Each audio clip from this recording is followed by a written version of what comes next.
towards the promised land. But I believe it's not just the place, but I believe it's the presence of God that makes our gathering worthwhile, that makes our gathering full of life. It is the presence of God. So I want to read in Psalm 91, verse 1 to 2. It says, "He who dwells in the shelter of the Most High will abide in the shadow of the Almighty. I will say to the Lord, my refuge and my fortress, my God, in whom I trust." This psalm tells us that we are to dwell in the shelter of the Most High. The word dwell means home. Sino dito ang sarap pag nasa bahay ka? Tama? Yung napagod ka buong araw, marami kang problema. Pero iba yung umuwi ka ng bahay na not discounting the fact that maybe some of us nasa bahay yung problema kasi. But you know what I'm saying? That the sense of home actually comforts us. The sense of home gives us security. The sense of being in our dwelling place gives us so much joy na parang patawi lahat ng tao. This song tells us that we take refuge not in a place but in a person, and that is the Lord. So that's my invitation for us today. This may be our new home. This building may be our new home. But more than anything else, God dwelling in God's presence, wherever we go, is our home. So today as we worship, more than just listening to the word or singing songs, my prayer is, Lord, may I dwell in your presence this afternoon. Amen? Let us pray. Lord, we thank you that no matter what life throws at us, we always have a home to go home to. And that is your presence. As we sing, as we listen to the word, in our prayers, in our giving today, I pray, Lord, that it will not be out of anxiety that we're going to hear, sing, and give, and pray. But it's out of our need to come home to our Father, that we can dwell without striving. We can come without effort. And you accept us as we are. So this afternoon, Lord, we dwell in the shelter of the Most High. In Jesus' name we pray. Amen. Amen. Let's worship.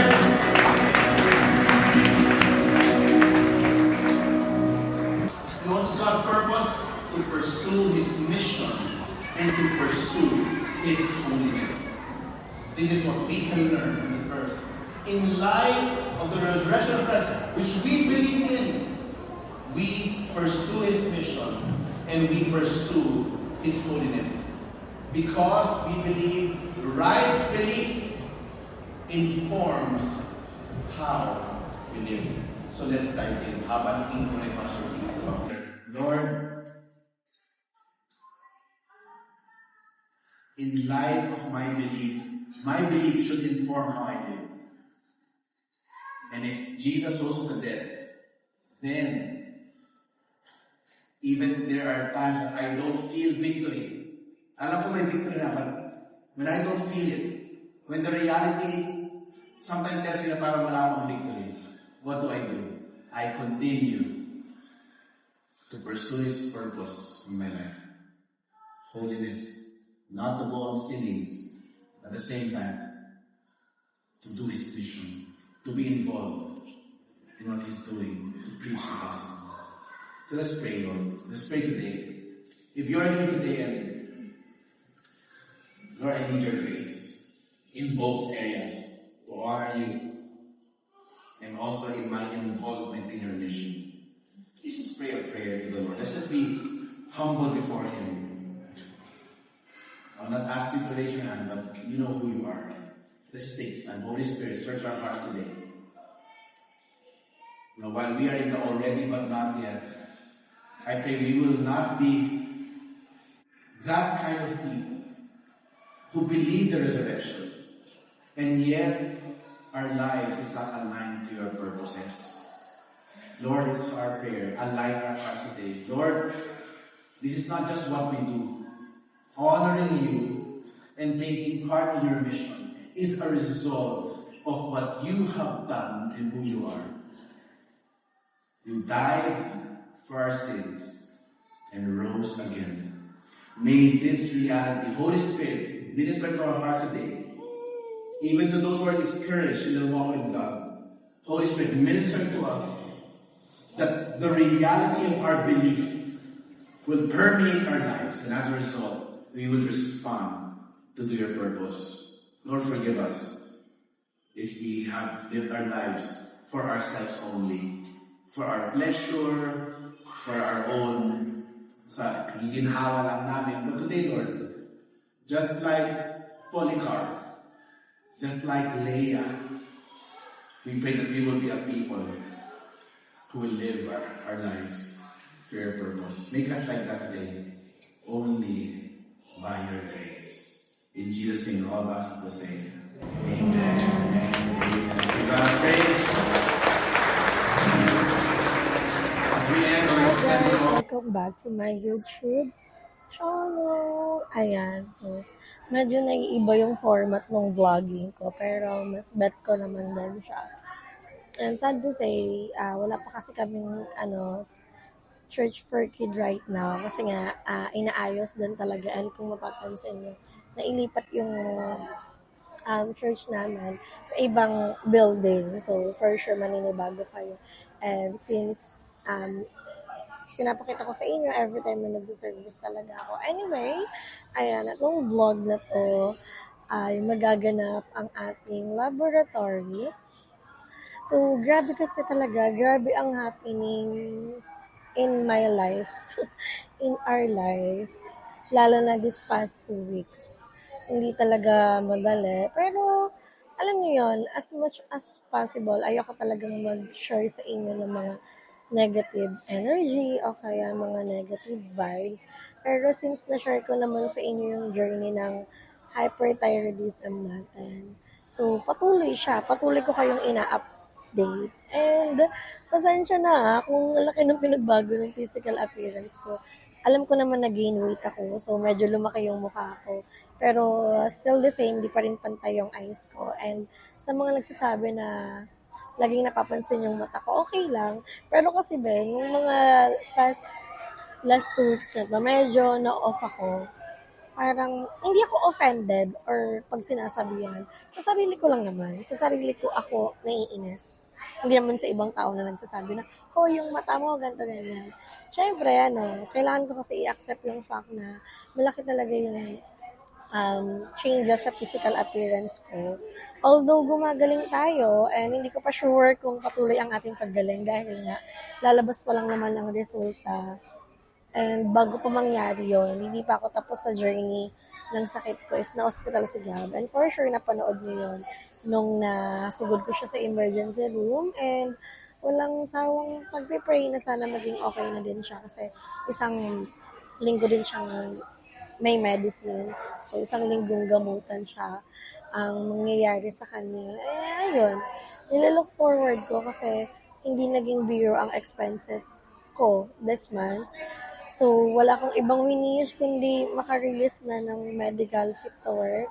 Since yung a-applyan natin is mahalaga talaga yung yung medical. So, yun yung inaantay ko Ben na makapag-release na ng medical certificate na fit to work na ako. Since ang nagiging work ko Ben laging BPO, laging call center. Syempre, yung lalamunan din natin, and hindi naman ako mag-voice, naka-non-voice naman ako.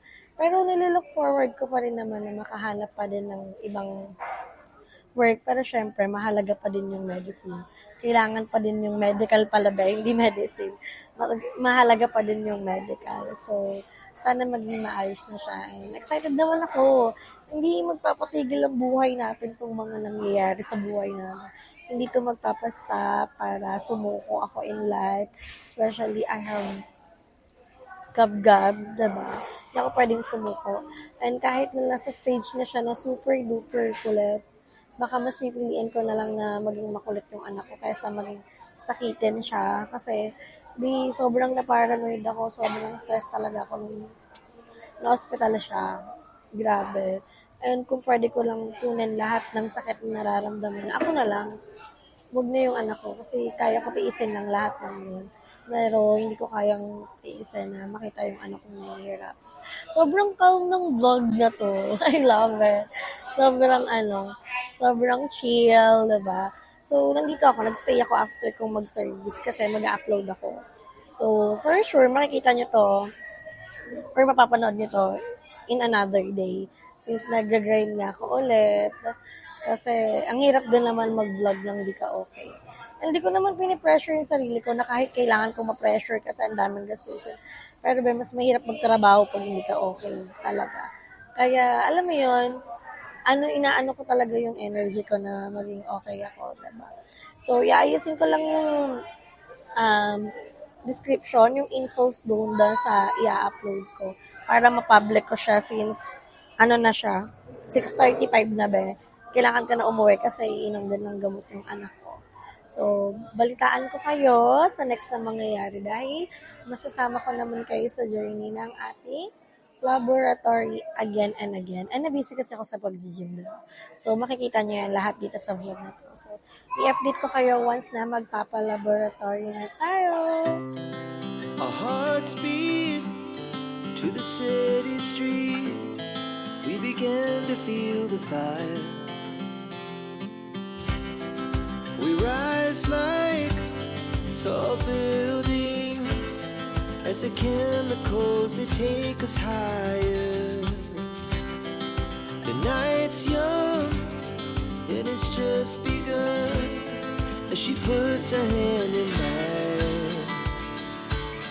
We wanna chase the night, wanna dance to the light, pull the stars from the sky, just two hearts running wild. Never sleep, never stop, as we shout from the top. We're gonna be two hearts running wild.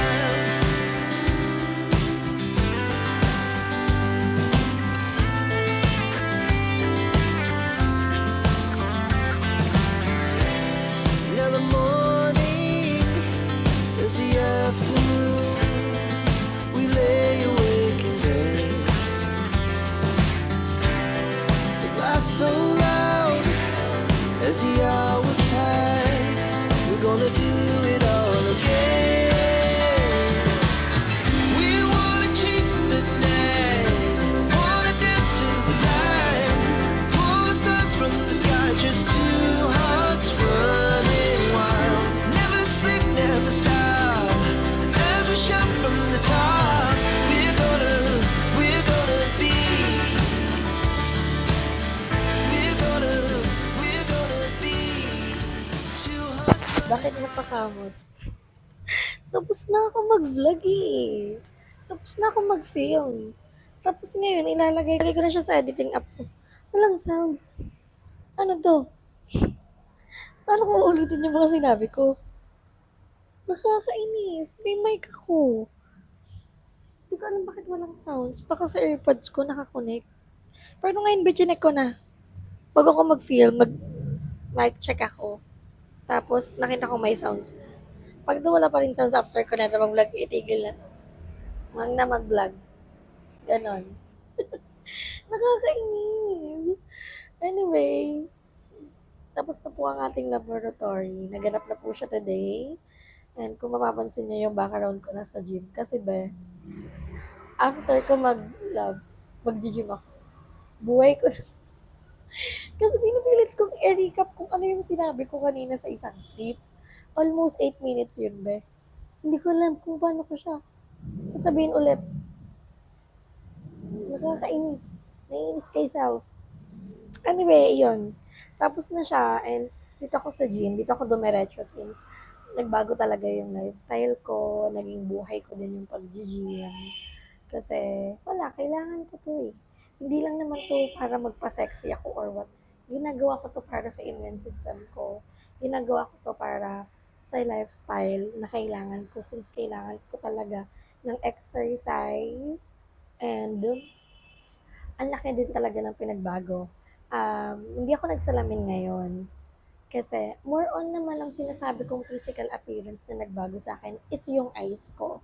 So yung mga tao, pag nakikita nila akong naka-eyeglasses, sinasabi nila na pantay yung mata mo, walang problema sa physical appearance mo. Pero pag wala, sinadya kong wala akong salamin right now para makita nyo siya. Dumadating sa point, meron akong mga angle na lumalaki yung mata ko, maliit yung mata ko. Hindi lang siya halata pag nakasalamin ako kasi mataas yung grado ng mata ko. Hindi sa nadadaya siya ng lens, nadadala siya ng lens ng eyeglasses ko. Kaya hindi talaga siya nahahalata. Pero pag wala, be, ayan. Yan yung sinasabi ko sa inyo na ito yung isa sa mga naging past insecurities ko. Pero hindi naman nagtagal kasi naiintindihan ko naman babalik yung mata ko pag gumaling ako. Ngayon lang yan. Ngayon lang, ipapakita ko sa inyo yung picture. Etong picture na to. Eto, ayan. Wala pa akong hyperthyroidism yan. Hindi pa ako nadadiagnose ng hyperthyroidism yan. Tignan nyo, malusog, mataba, okay yung physical appearance, hindi dry tignan. Kasi yung life na meron ako, etong mga panahon na to, I'm living my life at best talaga eh. Kumbaga, walang limit sa pagkain, ibang-iba yung lifestyle, nagiinom, hindi ako magpapaka-hypocrite ha. Nagiinom, nagbe-vape, grabe yung puyat, as in, yun yung lifestyle ko. Nung hindi pa ako na-diagnose ng hyperthyroidism. Ngayon, ito na yung itsura ko. Nung meron akong hyperthyroidism. So, nakita nyo, lose weight, yung eyes hindi pantay, lumalaki yung eyes, hindi siya pantay, dry tignan. As in, isa sa mga naging dala-dala ko pa rin ngayon na physical appearance na nagbago, yung mata ko. Pero kasi okay lang, kasi darating naman yung time na ano siya, na babalik din naman siya sa dati. Pero ngayon, tiis-tiis lang. Bago talaga yung lifestyle. Kaya, ginagawa ko to hindi lang naman para sa sarili ko eh. Kumbaga, ginagawa ko to para din naman gumaling ako. Although para sa sarili talaga, pero syempre, ibang-iba na yung lifestyle ko. Nakakamiss, pero nasanay na ako. Hindi ko naman na hinahanap kung ano yung naging mundo ko dati, kung ano yung naging lifestyle ko dati, since nakapag-adjust na din yung body ko, yung katawan ko, yung mindset ko, I'm good naman na. Tingnan niyo naman na-gain weight ang babae. Diba? So, happy din ako sa mga na-receive kong compliment.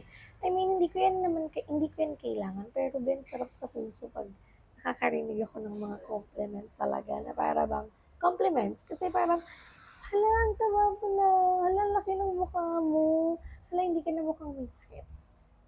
Hala, okay na yung pangangatawan mo.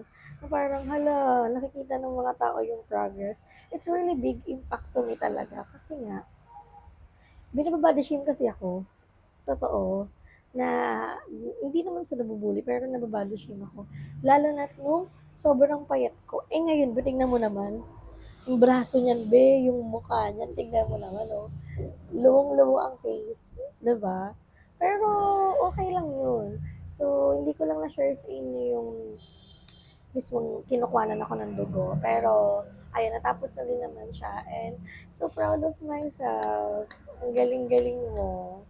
Meron pa ako dong almost 40 pieces na gamot. So, kung yun pa rin yung gamot ko, onti na lang din yung bibilin ko. Tapos, ang iisipin ko na lang professional.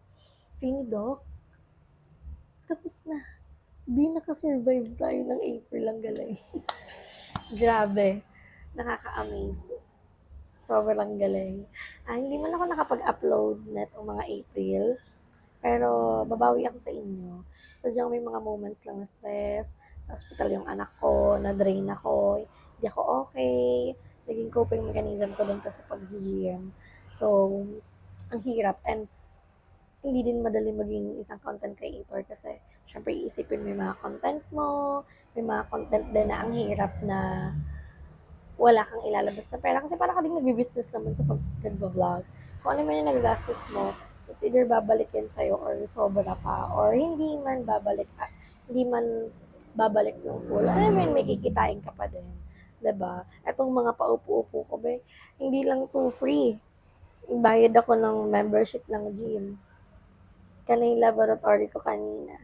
Pamasahe ko pa. Kumbaga parang nag invest ka din kasi talaga. So, may nilalabas ka din talagang pera. And mahirap din mag-isip ng memo vlog. Ang hirap be. Parang di na siya wow. Wala na siyang dating. 'Di ba? So, ayun. Papahinga lang ako saglit kasi galing akong kuha ng dugo. And sabi naman ni Coach, inom lang ng water.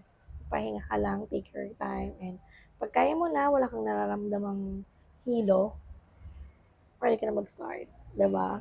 And dito ko muna tatapusin na ating vlog mga bex. And sana may sounds na to Ang galing ko, napaabot ko ng 7 minutes. So, salamat guys sa pagtuloy na pagsuporta sa akin. Hindi niyo ako iniiwan. Grabe, andyan pa din kayo for me. And sana abangan niyo pa yung mga next vlog natin, kung ano pa mangyayari sa buhay natin, kung ano yung magiging resulta ng laboratory natin. Dahil di po tapos ang laban. Meron pa. Madami pa be. Pero ang mahalaga, gagaling tayo in Jesus' name. Gagaling tayo. Kaya, yan. Hanggang dito muna ang ating vlog. Don't forget to like and share this video and mag-subscribe na kayo sa aking channel. Para bang kumata and magkita-kita po tayo sa aking next vlog. So, bye!